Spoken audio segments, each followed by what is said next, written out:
everybody, and welcome back to a long overdue episode of Rugby with Pads.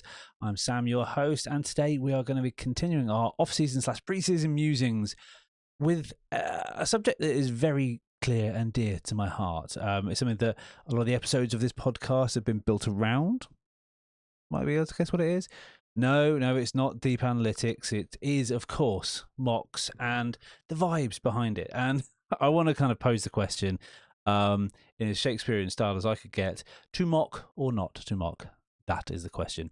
I myself am a mock fiend. If Mock Synonymous was a thing, then I would probably declare myself a flat-out addict.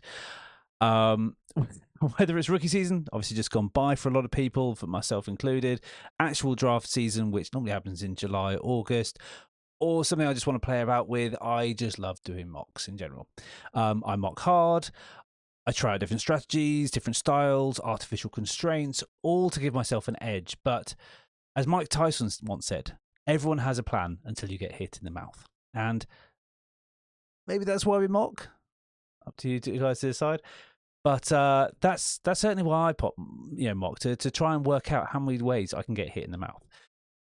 That sucker punch will come in the relative and subjective views of the players amongst your league mates. The easiest actual draft to write, often against others who subscribe and research heavily, subscribe to this show anyway, and research heavily, who are part of the groupthink mentality. Everyone ends up diluting each other's takes, and because we all start thinking in similar kind of fashions, giving players relative values in the same way, in the first 5 to 10 rounds, you can probably predict in an experts draft, or at very least more of a hobbyist draft, you can predict within 2 or 3 slots who is going to be picked based on the first round strategy. And that often determines what everything else is going to fall down with. It's something that I found very interesting when going to the Scott Fishbowl draft live last season. I hadn't drafted against any of these guys. I barely knew any of them. I knew like 2 people who were in my draft, and yet I could predict with relative certainty who was going to go next and who I wasn't going to get. I got sniped a lot,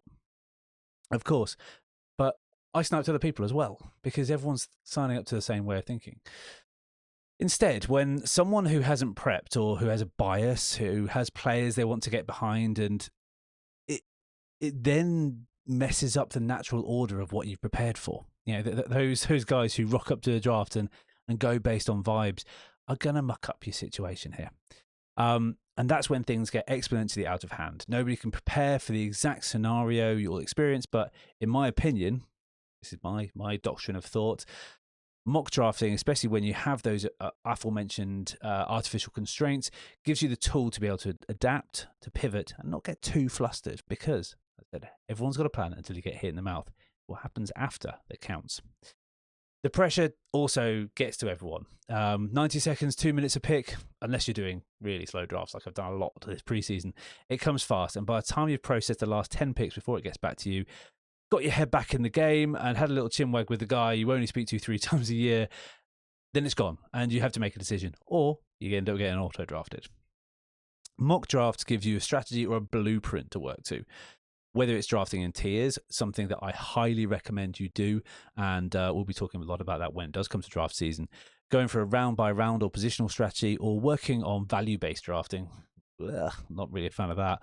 By applying these strategies, whatever works for you, to your mocks, you can work out what you feel comfortable doing, what risks you feel comfortable taking. So when you have the timer on you, you already know what you're going to do. Mocks are not meant to give you all the answers. All the scenarios, there are infinite combinations. Some of the artificial constraints I have is I do 0 RB, 0 running back, 0 running back, 0 wide receiver. I don't draft a quarterback. Sometimes I don't draft a tight end, or I pick, someone who is, I pick someone ahead 2 rounds early because, the thoughts can jump up ahead just randomly. I give myself chaos drafts and things like that. These are all things that you can help put you into situations. But what I think mock drafting then, by doing those kind of things, does is give you the tools to respond when you inevitably do get hit in the mouth. Hopefully not by Mike Tyson. That's the end for this episode. It's short and sweet. I know I've been off for a couple of weeks. Busy time at work, and I've also been doing a Cancer Research UK press-up challenge. So if you're following me on socials, You'll have seen that. You can follow my main Rugby with Pads account or my personal account if you know me already.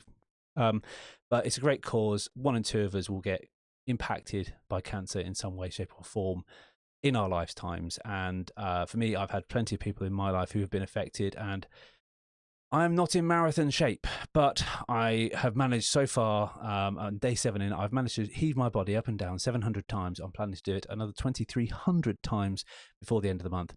I will put the link to the donation in the description below. I'd really appreciate you if you guys wanted to give a $5, whatever you can, or just spread awareness.